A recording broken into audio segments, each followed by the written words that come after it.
Hi, campers. Hope you're having a great day as part of the summer 2021 OATK12 summer camp.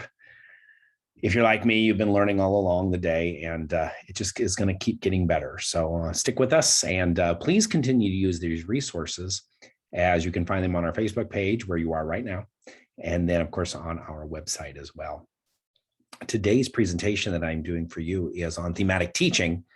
And how is it that you can facilitate open-ended problem solving and then support that learner agency? I'm Bob Reeker. I'm one of the co-directors of OATK12, proudly wearing my OATK12 shirt that we ordered last fall. Just to give you a little background on who I am, I'm a K-5 elementary art teacher in Lincoln Public Schools, which is in Lincoln, Nebraska. We have about 45,000 students, and our department is around 90 art educators, K-12. I've been doing this for 31 years. I did take 2 years off to become an administrator back in the late 90s and decided it wasn't my cup of tea and went back to the classroom, but continue to use my leadership in lots of different ways, including state leadership, where I'm now in my second round of being NATA president-elect and taking over as president a year from now, and then served a lot of other roles at the state level. I've also been active at the national level, where I've served on the board 2 times, once as the elementary division director and once as the Western Region vice president. I'm also an adjunct instructor at Nebraska Wesleyan University, been doing that for about 14 semesters. And I teach the elementary art methods course there. Mostly it's elementary educators who need to get the 3-hour credit towards their degree. We do have a little spattering of K-12 art educators that come through that program as well. So I serve different roles in that position as well. So I'm hoping what you hear today will help support either the work you've been doing as a teacher who uses themes, or suggests a new way to think about how you might deliver your art curriculum, and you'll walk away with some ideas. Below here are examples of work that we did just this last year. Just like you, we were dealing with pandemic learning, and I had the majority of my children in person in my building, but then we were simultaneously teaching children who were at home remotely.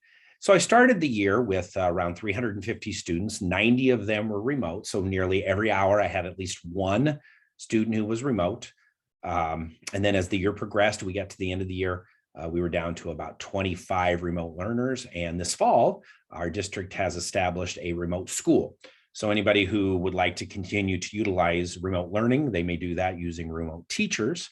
And so I know that I will only be teaching children in person this fall. May still have some protocols with COVID that we need to deal with, but in general, we might be getting back to more normalcy than we've seen, up until pre-COVID pandemic. So these works down here are examples of a couple of themes that we explored this year. The works that are on the left were done by children in 2nd and 3rd grade using the theme of community.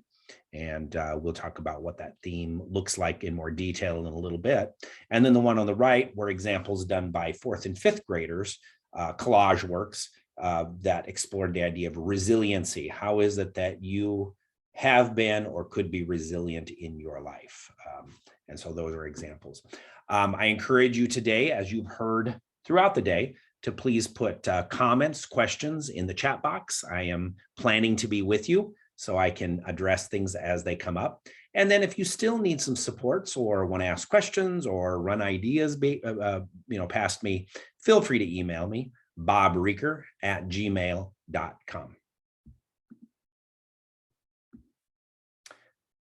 We use a lot of big ideas, essential questions in our curriculum as we write for thematic teaching. And so I thought it was important for us to have a big idea today as we move through this presentation. And the big idea for this thematic presentation is moving from isolated project-centered experiences to connected thematic-based problem-solving units allows for individualized solutions and more personal connection to the work. Think for a second, what words jump out to you in that big idea?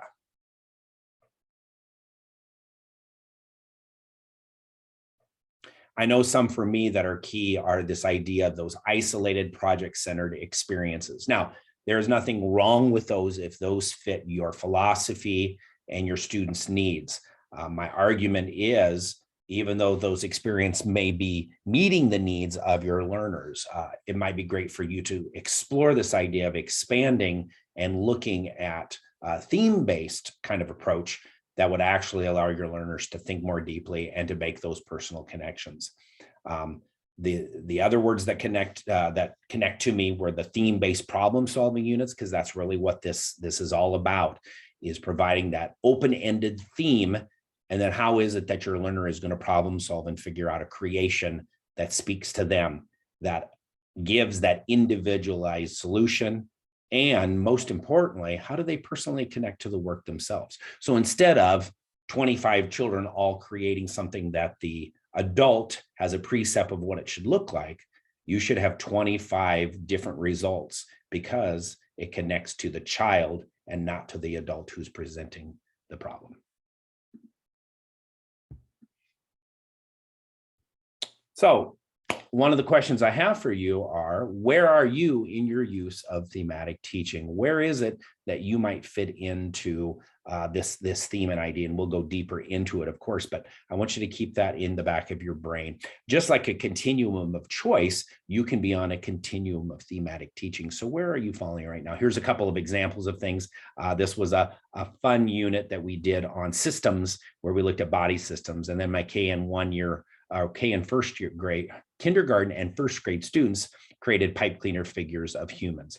And then this is another K1 unit that was on that unit of resiliency, but we were really thinking about, what kind of gifts do you give other people? Do you give people your time, your support, your love? What is it that you can give? And then we symbolize that through hands, and then a symbol in those hands to represent whatever it is that you might be able to give others. So as always, when I do with my students, as well as a presentation, I always like to have some goals. That way we are working towards something. So our goals for today are these. First of all, I would like you to know the thematic, or sometimes the term used is generative teaching approach. This idea that we are generating ideas based on a theme, based on learners' experiences. So I want to make sure you understand what that approach actually means. Understand that there are various components of thematic teaching. So we're going to cover what those pieces or those components might look like as you explore. And then be able to consider the impact of thematic teaching on your own practice. Again, that question of where do you fall in that continuum is something I want you to have on the forefront of your thinking as we're going through this.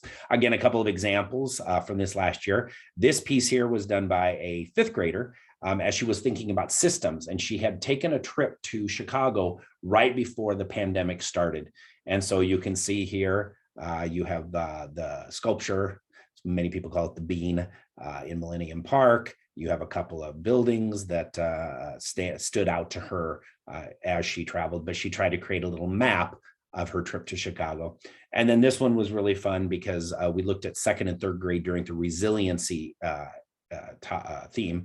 And I wanted children to explore this idea of how art can give joy to other people. So my children created sculptures using pipe cleaners, wires, beads, those kinds of things. And then they were to leave at least one of their sculptures for other people to find and take. So it really fit into this idea of how do you give part of yourself to other people. They also had the opportunity to create something for themselves, but most of my children gave them away because they recognized the joy that it brings, and ultimately it can provide some support with resiliency.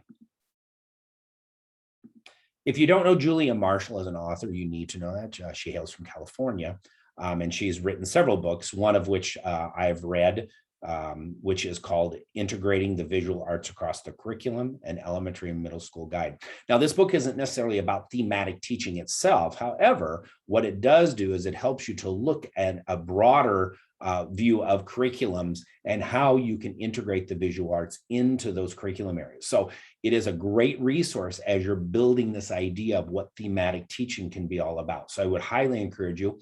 My district consultant, Lorinda Rice, purchased all her art teachers a copy of this book, which we utilize in our curriculum planning as we're looking at theme-based instruction. But a couple of things she said in here is art is a way of coming to understand, and it's a way of articulating understandings. Sit with that for a second and think about what that means.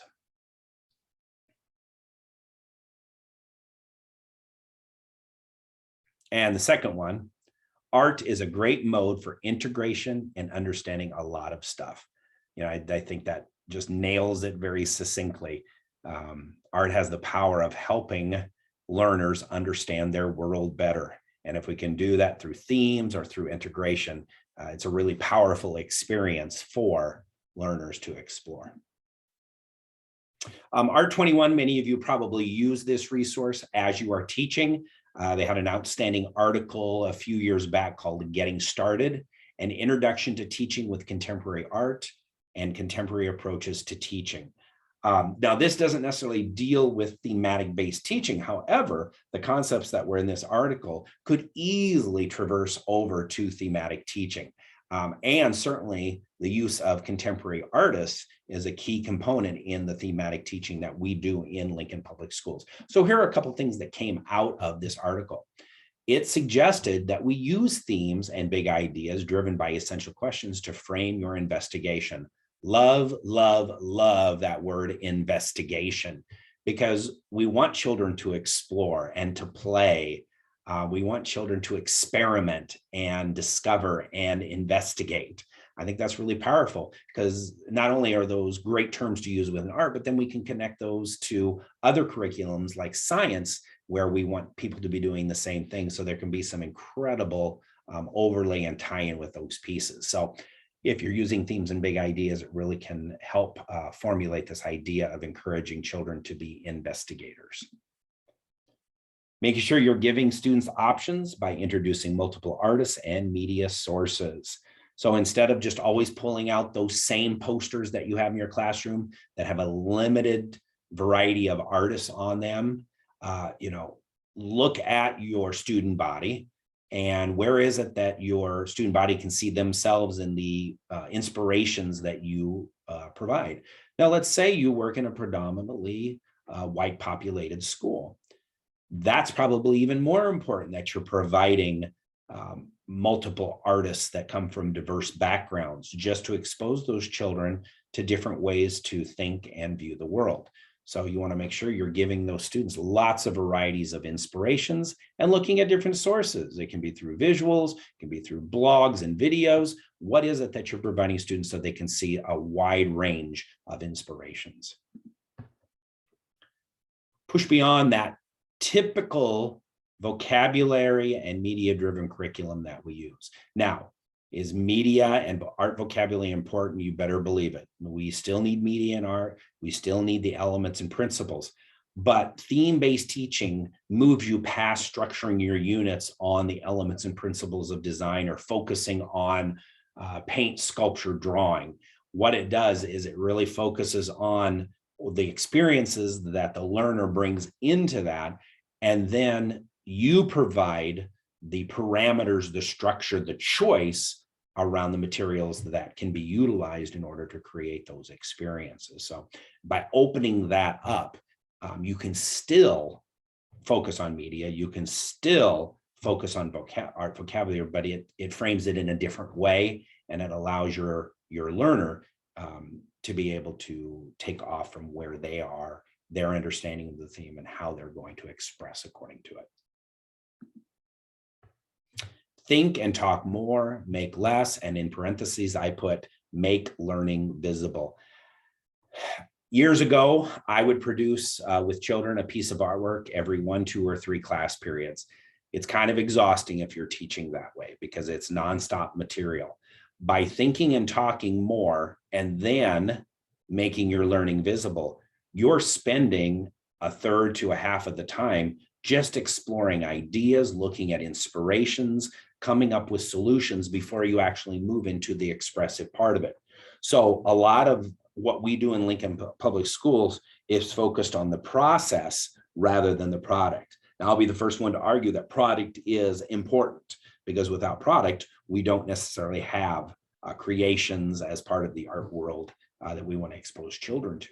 But what children will often walk away more with is the discussions, the thinking they had, and then taking those ideas and getting those down in sketchbooks, art journals, whatever it is you might have children try to put that learning down so it's visible to you and to them and to others.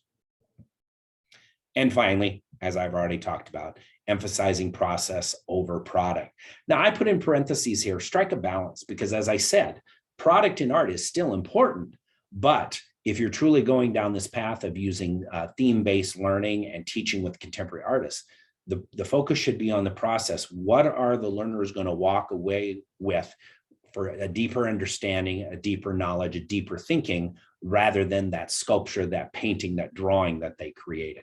Do we need both? Yes, but we need to be striking that balance that is important to make sure that children are learning and developing those deeper thinking strategies and skills. One way that you can kind of dive into this thematic teaching, if you're not already doing it, is looking at the difference between integration of curriculum into visual arts, and then don't forget about that art for art's sake as well. Probably those of you that have gone to college in the last 20 years, this idea of integrating curriculum areas through the concept of visual art is nothing new to you. It's looking at the science curriculum, the reading curriculum, the math curriculum, and then how do you take some of those curriculum areas and support it through visual art. You might do that as an art educator. The regular classroom teacher might support that experience as well. There are different ways to go about it, but integration is a real nice way to either ease into the idea of themes, or it has the possibility of supporting your theme-based instruction. But on the flip side of that, it's also important that we support expression for art's sake. In other words, the focus is not on supporting the science and the math curriculum, but focusing on expression and technical skill. Again, those can be components of a theme-based approach to teaching and learning. I believe that themes can be that bridge. You can have that integration piece where you support some curriculum concepts, not in every unit, but where it fits, it makes sense. And then making sure we're also having children appreciate art for art's sake, where they're focusing on their expression and they're building that technical skill. Themes can support those concepts.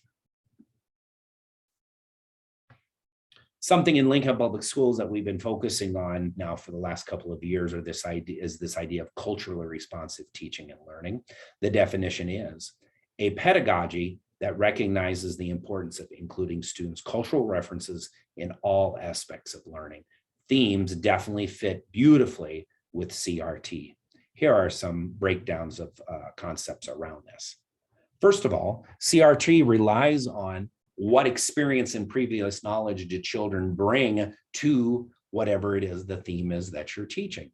So if you're doing a theme on community, you ask children to delve into what is it that they already know about the concept. It might be a brain rain on the board where the whole group is coming up with ideas. It might be a mind map or a listing of some type in an art journal that they've created. It can be a whole range of things. But how is it that you are capitalizing that previous knowledge that the child, the learner, knows about the topic that you are studying? Themes allow you to focus on the student interest and strength. So even though they may not have a passion for the theme that you've introduced and you're utilizing, most children, most learners can find something that interests them, something that they view as a strength.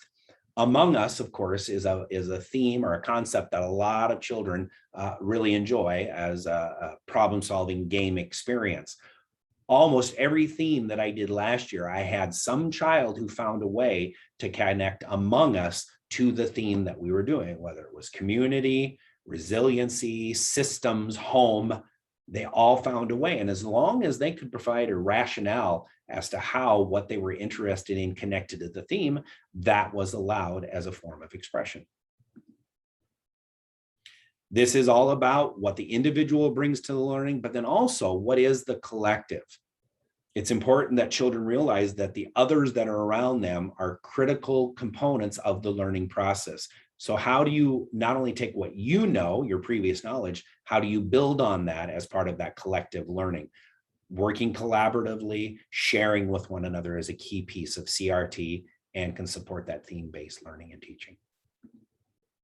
Making learning visible, we've already talked about that. When I have 25 fifth graders in my room, I can't begin to walk around and interview every single one of them to get what's in their brain.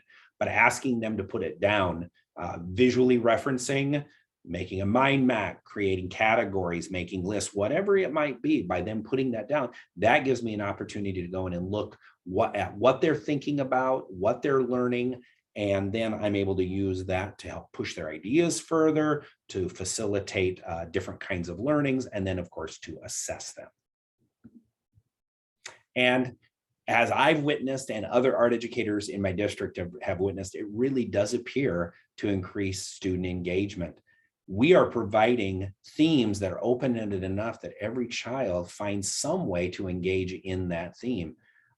Children are naturally curious, so they do want to learn about things that they don't know about. But if we can share with them a theme that they can already find an entering point into, and then we help to expand that so they're learning something new based on that theme, that engagement definitely increases.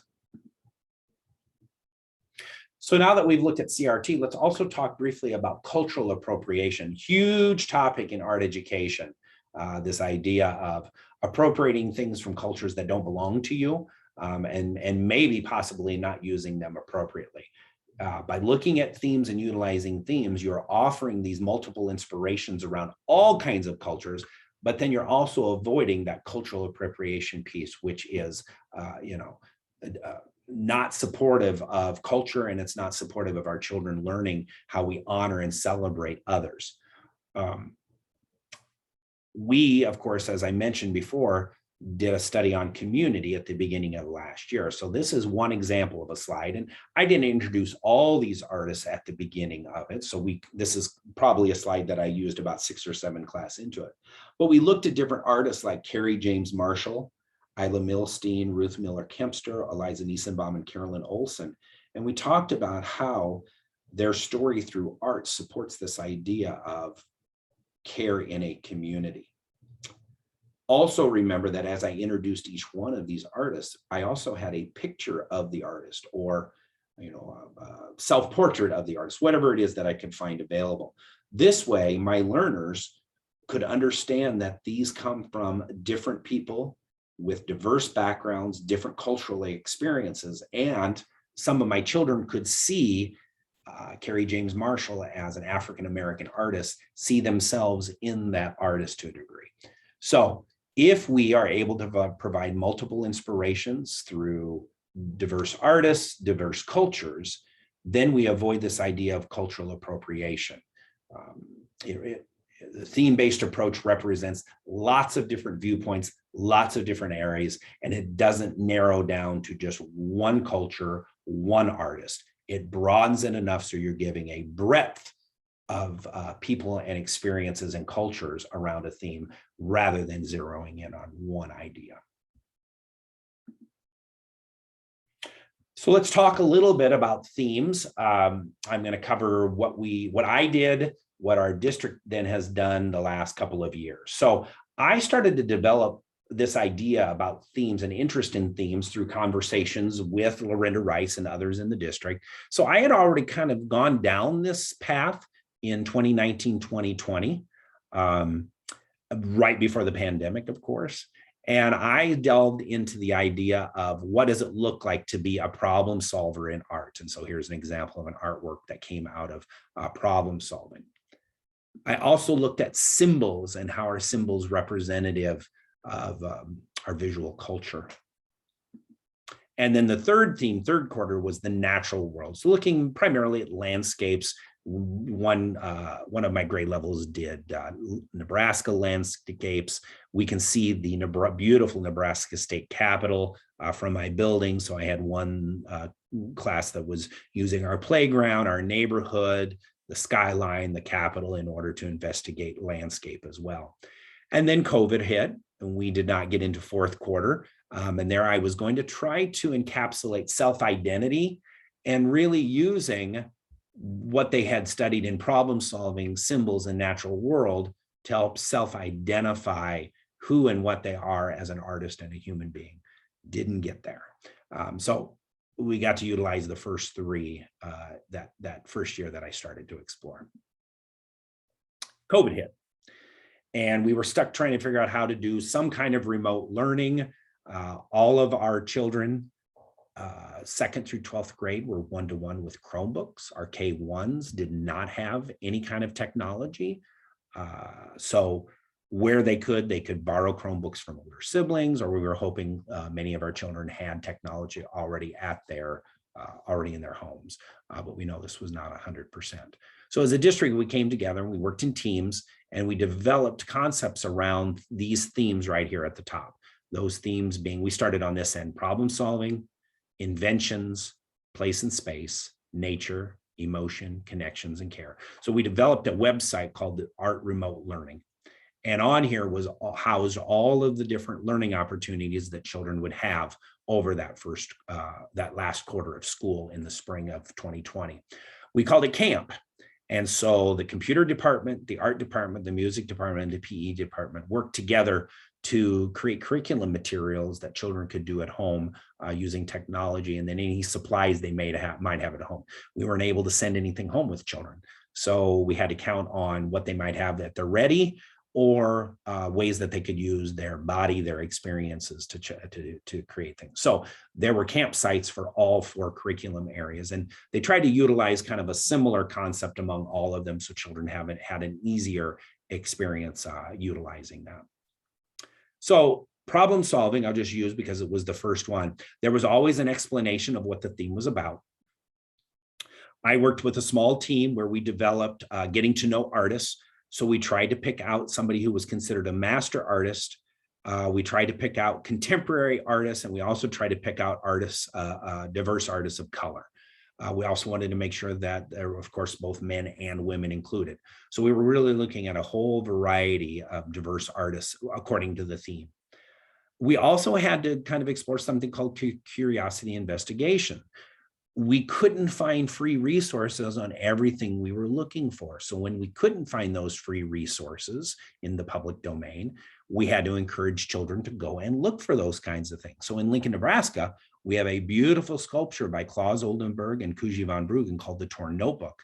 There are no public domain, free domain images of that for us to use. Since we were putting all this out on the web, we were very conscientious of copyright and giving credit to any of our sources. So in order to get around that, we asked that children go and investigate and find that sculpture. So that was a really great way to work around that and figure that out. We also made sure that there were art activities for the children to explore. And so on here, there was a slideshow that they could investigate. And then the slideshow was also recorded by the team that had created the experience. So here you can see there were K through 2 experiences and 3 through 5 experiences for whatever it is that connected to the theme. And there it is again. We also made sure that there were book experiences that children can go on. We have Sora in our district that they could get to. Tumble Books was also available. So we wanted to make sure that whatever books we provided were resources that children could readily get available through our media services. We also did plugged in activities. There's Mo Willems, who did lunch doodles. And all these were free experiences that they could go to and do as part of technology. And then myself and my wonderful colleague, Holly Kuchka, who was my student teacher, we volunteered to record a 15-minute video every week, and then these videos aired on a local TV station. And so all children in Lincoln could get to these. We even were able to provide antennas for families who didn't have cable so they could access these. And so these were videos that were provided. Music, PE, computer also created these 15-minute videos as well. So children had the opportunity to do lots of learning through these different kinds of videos and experiences that we provided. We'll just briefly go through another one. Here's connections, which was another theme, provided an overview, some guiding questions. There's some other artists that we explored, again, looking at historical, contemporary, men, women, people of color, all critical as we looked at these idea of connections. There's another curiosity investigation that was developed. And then here are the experiences. Now, we started out only doing 2 for K through 2 and 2, 3 through 5, but we soon discovered that families wanted more. So we started developing 3 art experiences for K2 every week and 3 for grades 3 through 5 every week. And again, there was a slideshow to watch and there was a video that could be watched. So families could investigate these however they wanted to. Again, there's books, plugged in art activities. Some of our themes were easy to find books and plugged in activities with. So sometimes there might have been 4 of each, sometimes there might have only been 3 or 2, but we just really tried to delve deep and look for our resources. And there's those plugged in videos this week for connecting messages. I got to do one for the K through 2. So you can see here how we just tried to provide a whole variety of experiences for our learners during that last 9 weeks of school in the spring. So fast forward to the summer, and as we were preparing for the fall, we knew that we were going to have a lot of COVID protocols in place, but we also knew we were going to be in person. We were going to be teaching children in person and remotely at the same time. So we needed to consider what children had at home and what teachers could put together to send home, because I quickly discovered that I could put together some small packets and provide some of these materials for children as long as I planned ahead. And so you can see these are the themes that we fell into for last year. We focused on interconnections for the first 2 quarters, breaking down community and systems. And then in systems, you can see that K1 did body, 2-3 did weather, and then 4-5 did maps and universe systems. Quarter 3 was about resiliency and quarter 4 was about home. So what then I did is I tried to think through what kinds of art experiences can I give kids where they won't have shared materials. So quarter 1, as I was pushing into their rooms, because I was art on a cart for the first quarter, I knew they all had markers and they all had coloring materials like crayons or colored pencils. So we simply did drawing and coloring the first quarter. Then the last 3 quarters, I gave them experiences in painting, collage, and sculpture. And the sculpture was usually around pipe cleaners, wires, beads, things like that, stuff that I could get a lot of and didn't have to spend a lot of money. So I put together these packets at the beginning every quarter for my remote students. And I quickly learned, don't send them home the very first week of the quarter, because by the 3rd, 4th, 5th week, things disappear. So I would wait and we would do all of our ideation, getting our ideas put down, the concepts we wanted, then I would send the things home, and that had much, much greater success. So over the last 3 quarters, everybody got to experience a collage, a painting, and some kind of a sculpture experience. So let's just talk about the community unit. Again, I was pushing into the classroom where I had to connect to the internet or connect to the projector in every room. And then teach not only to my kids who were sitting in the room, but then those children at home. So our unit understanding here was students will understand that people show care in our community. Here are lots of ways that we were getting our ideas down on what that looks like. You know, for the older kids, it was more open-ended. For my younger K1s, we were looking at symbols and how they represent different people in our community. The results were then to take what was created from the mind maps to draw a sketch and then move that into a final draft, and then ultimately the coloring materials that were used. And we spent a significant amount of time looking at different ways that we could add color. And there's an example. So we did exploring. What we did is in their art journals, we talked about different ways that they could apply marker and crayon, and they practiced that. And then we had a poster hanging on the wall as well. And we said, when you discover something amazing as you're exploring, come up and put it on the poster. You can see it turned into a nice little exhibit of all the different ways that we can explore, discover, and share our different coloring techniques. Here's a couple more images of final drafts. I also, I always have children put some kind of a label on there with their name, grade, room number, title, material, those kinds of things. And I also offered that they could put a border on there. And then I was very fortunate to have a practicum teacher who then would walk children out to the hallway, and part of the present standard, they decided where to hang their piece on the wall within a certain area outside their classroom. So that was a really nice outcome of being in their classroom, because we could readily take them out and have them hang things up out in the hallway. It worked out really well. Here's more examples. So you can see they hung them up where they wanted. These here are examples of children who are at home and they sent me images that they did at home, and then I printed them off and hung them up as well. We had children who got into LGBTQ concepts and issues in our community. So that was an interesting, way that they took the concept of community. Here's nursing. This was a boy who is in a wheelchair, who has very little use of his hands. And so he rides a bus to school. So we thought of bus as part of his community, and they did some stitching around the edge. And so we, attempted to help those children who maybe are not able to work on the regular curriculum. We accommodated and tried to make that fit the theme as best we could and make those connections. You'll also see here, there's a description of what that unit looks like, the thinking that goes into it, the questions that we ask, things like that as part of advocacy. Here's another example. These would have been first graders. So again, we looked at the themes of all different kinds of people who help us in our community, from teachers. I'm sure there's nurses up here, bakers, all different kinds of people that support us. Some of them did their parents who are supporters. So lots and lots of different ways that community was investigated.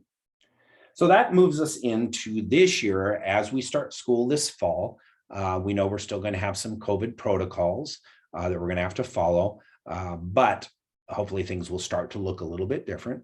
One thing that's not different is we are still doing thematic-based teaching. What is different is the themes are different. So that's the great thing about thematic teaching, is that every year looks different. I don't have to think, now wait a minute, I did that with my first graders last year. Oh, I can't repeat that with my second graders this year. Doesn't matter. Your themes are different every year, so you're not going to be repeating. But the great thing is you're going to be connecting things to each other. And what's really fun is when you figure out kind of that thread that connects all the themes together. So our themes for this year, and I'm not sure this is the order that they will follow, but this is how they are currently on our curriculum map. What makes a good neighbor, which ties in beautifully to community from last year. This one I'm excited about. Can heroes have flaws? So I know some of the work is around superheroes and the flaws they have, but then what about human beings, real human beings who are heroes? And how do flaws that they have impact the definition of hero? One that I'm working on with the team is called The Gift of Water. So we're each doing a grade band, K1, 2, 3, 4, 5. I'm doing grades 2, 3, and mine is all around the idea of accessibility to water. What happens when you have water abundance? What happens when you have water scarcity? And so we have all kinds of inspirations that we're exploring. Artists, maps about droughts, the Flint, Michigan water crisis with lead. So we're looking at a whole bunch of different kinds of inspirations, and then they will depict something about abundance, scarcity, or conservation of water. And then the last one I'm also working on independently for a K-5 through unit, and it's on courage. What impact does courage have on people? So the great thing about all these is they are open-ended. So it allows every child to think about their own personal experiences to each of these. And then we build on that through the inspirations, the collaborations with each other, and really push their ideas around. One of the through lines that we're thinking about this, as we're thinking about all four of these, is this idea of contribution to society. How do each of these themes address this idea of when society is productive and society is working, how do these things contribute to that? So this is what we are exploring as we begin this school year. Throughout the year, I've been watching Facebook. As you know, I'm very active on the online Art Teachers K-12, but I'm also parts of other things as I'm watching. And I thought this question was very interesting. Somebody said, anyone teaching online and in person and thinking maybe online students should have their own projects sometimes? Well, I could see the difficulty, because if you're trying to create a sculpture project using clay and your children at home don't have that, it could be very difficult. So our exploration of themes allowed us to do lots of things. One, we might be using a material at school, but maybe the children don't have it at home. So we encouraged them to use what they had. Maybe they were going to build out of recycled materials, or they were going to use clothing and cloth to build and take a photograph and send it to us. So I think around this idea of thematic teaching, it allowed us to be more diverse, more flexible, more open to what creations could be. In other words, everybody's doesn't have to look the same. And so I think this question, although it's legit for this teacher, the way we approached it the last year or a couple of years, really is a non-issue for us, because we try to think about it in different ways, and not everybody has to have the same product, the same idea at the end. And then I really love this one. This was on online teachers. It's a middle school teacher. And the teacher could only send home so many things for the year.